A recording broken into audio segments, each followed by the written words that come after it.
पर तंज कसने से लेकर आरोप प्रत्यारोपों के बीच राजधानी दिल्ली के तीनों नगर निगमों को फिर से एक करने का प्रस्ताव लोकसभा में पारित कर दिया गया है।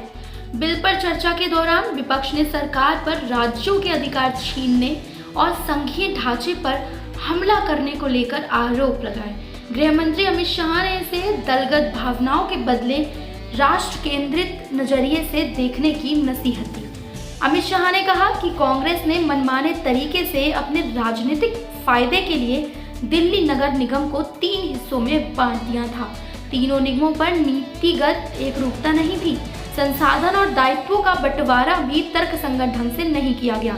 शाह ने कहा कि सवाल निगमों में कार्यरत 1.20 लाख कर्मचारियों के साथ दिल्ली के करोड़ों लोगों के हित का है।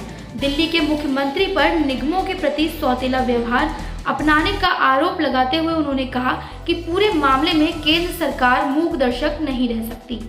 गृह मंत्री ने आगे ये भी कहा कि सरकार के इस कदम का आकलन सामरिक दृष्टि से किया जाना चाहिए।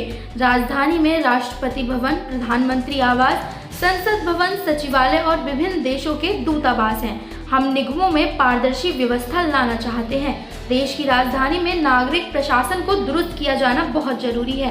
केंद्र सरकार को इस आशय का बिल लाने का अधिकार है। सीटों का नए सिरे से परिसीमन होगा। परिसीमन के बाद ही नए चुनाव की संभावना बनेगी। अब ऐसे में यहाँ पर देखने वाली ये बात है कि नगर निगम के चुनाव में काफी वक्त लग सकता है। वो 6 महीने, 1 साल और यहाँ तक कि 3 साल भी हो सकते हैं।